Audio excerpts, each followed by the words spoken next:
क्या Iran Trump को अगवा करने वाला है? ये सवाल इसलिए उठ रहा है क्योंकि एक वीडियो इस वक्त काफी वायरल है।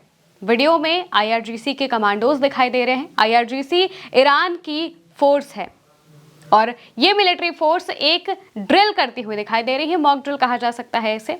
और इस ड्रिल में एक कार आती है और उसमें एक व्यक्ति को सड़क से उठाकर बैठाया जाता है जिसके ऊपर डोनाल्ड ट्रंप का मास्क लगा होता है। यानी कि डोनाल्ड ट्रंप को अगवा करने की प्रैक्टिस ईरान अब कर रहा है, ईरान की फोर्स कर रही है। और ये वीडियो जैसे ही वायरल होता है इसकी हर तरफ चर्चा होने लगती है, सवाल उठने लगते हैं कि ईरान आखिर ये क्या कर रहा है। दरअसल जब से ईरान और इजराइल के बीच में जंग हुई है और इसमें जब अमेरिका की एंट्री हुई तब से ही ईरान अमेरिका पर बौखलाया हुआ है। ईरान अपनी तरफ से जंग की अगली तैयारी भी कर रहा है और इस बीच ये वीडियो सामने आया है जिसमें आईआरजीसी की फोर्सेस मॉक ड्रिल करती हुई दिखाई दी हैं। कहा जा रहा है कि उन्होंने ही ये वीडियो जारी किया है। कथित तौर पर ये उन्हीं का वीडियो बताया जा रहा है। हालांकि आधिकारिक तौर पर अभी ये सामने नहीं हुआ है कि उन्हीं ने ही ये वीडियो जारी किया है, क्योंकि बात इस तरह की कही जा रही है कि ये सारी चीजें आईआरजीसी की तरफ से ही पोस्ट की गई हैं। लेकिन जो वीडियो सामने आता है उसमें ऐसा ही दिखाई दे रहा है कि कुछ आईआरजीसी के कमांडोज हैं जो कि जबरदस्ती ट्रंप जैसी शक्ल के इंसान को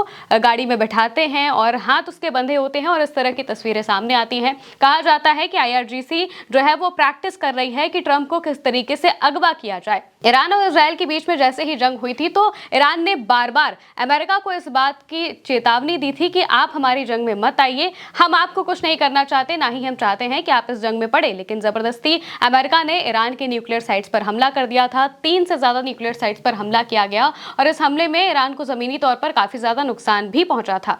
इस वजह से ही ईरान और ज्यादा अमेरिका पर बौखला गया। जो भी न्यूक्लियर साइट्स पर हमले हुए उसके बाद में जवाबी कार्रवाई भी की गई, यानी कि अमेरिका के जो मिलिट्री बेसिस थे उन पर भी हमले हुए थे। और इसके बाद से ही ईरान और अमेरिका के बीच में तनातनी साफ तौर से दिखाई दे रही है। अमेरिका के जो राष्ट्रपति हैं डोनाल्ड ट्रंप, वो रह रहकर बात करते रहते हैं और कभी कुछ बातें करते हैं तो कभी कुछ बताते हैं। उन्होंने ईरान को अभी अल्टीमेटम दिया हुआ है कि वो जल्द से जल्द न्यूक्लियर वेपन को लेकर जो पीसफुल टॉक है, न्यूक्लियर एनर्जी को लेकर जो पीसफुल टॉक है वो अपनी तरीके से कर ले। लेकिन ईरान अपनी बात पर अड़ा हुआ है कि जब तक हमें इस बात का भरोसा नहीं मिलेगा कि बातचीत से चीजें हल हो सकती हैं या फिर बातचीत से कोई रास्ता निकलेगा, हमें आप धोखा नहीं देंगे, तब तक हम किसी भी टेबल पर आकर बातचीत करने के लिए तैयार नहीं है। पहले आप हमें इस बात का भरोसा दिलाइए।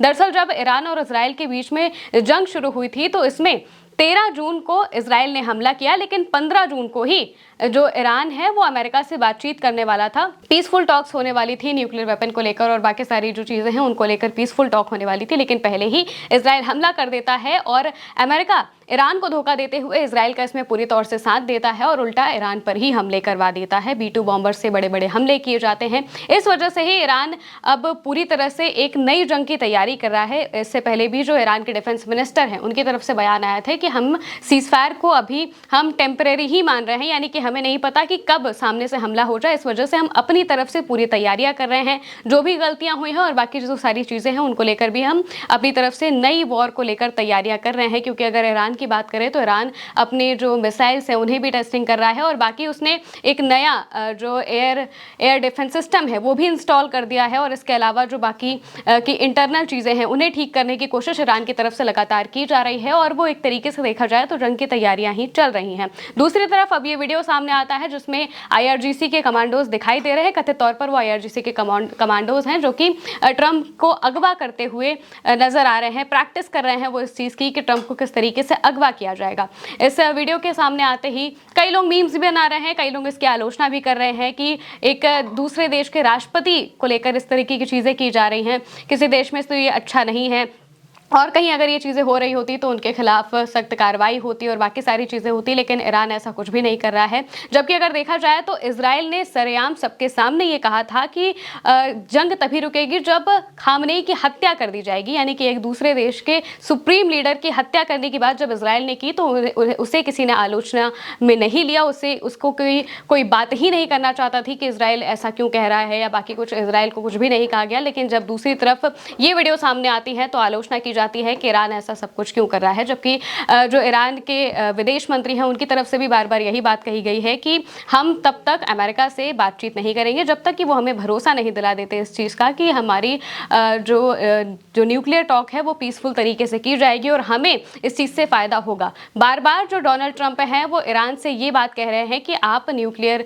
वेपन बनाना या बाकी सारी चीज़ें जो हैं वो आप पूरी तरह से ख़त्म कर दीजिए, छोड़ दीजिए, लेकिन ईरान इस चीज़ को मानने के लिए तैयार नहीं है। ईरान की तरफ से ये जो बातें कही गई हैं उनमें यही साफ हुआ है कि ईरान की अपनी मेहनत से वो इतनी आगे तक आए हैं, उनके पास 400 किलो यूरेनियम है और उन्होंने कहा है कि हम एनरिचमेंट बंद किसी भी तरीके से नहीं करेंगे, जैसे ही उनके फैसिलिटीज़ ठीक हो जाएंगी वो वापस से एनरिचमेंट शुरू कर देंगे। ये भी बात उन्होंने कही है कि हम न्यूक्लियर वेपन बनाना नहीं चाहते हैं, लेकिन हम किसी के भी दबाव में आकर हमारे देश की जो उपलब्धियां हैं उन्हें हम खत्म नहीं करेंगे। हमारे साइंटिस्ट ने इसको लेकर जान दी है और हम उनकी जो उपलब्धियां हैं, उनके जो काम है, उन्हें इसी तरीके से ज़ाया नहीं होने देंगे और हमारे देश को हम आगे बढ़ाना चाहते हैं। इस वजह से ही हमें न्यूक्लियर पावर की ज़रूरत है, एनर्जी की ज़रूरत है। इस वजह से हम जो यूरेनियम एनरिचमेंट है और बाकी सारी चीज़ें हैं वो करते रहेंगे। ट्रंप ऐसा बिल्कुल भी नहीं चाहते हैं। ट्रंप को और इजराइल को ऐसा लगता है कि ईरान बहुत जल्द न्यूक्लियर वेपन बना सकता है और इससे इजराइल को खतरा हो जाएगा। इस वजह से ही वो बार बार ईरान पर हमले करने की भी कोशिश कर रहे हैं और अब ये जो वीडियो सामने आया है ये काफ़ी ज़्यादा चर्चा में आ चुका था, तो हमने सोचा कि हम भी अपने दर्शकों को इस वीडियो के बारे में बताएं और ईरान और अमेरिका के बीच में क्या कुछ चल रहा है वो भी समझाएं। फिलहाल के लिए मेरे साथ इतना ही। आप देखते रहिए उल्टा चश्मा यूसी।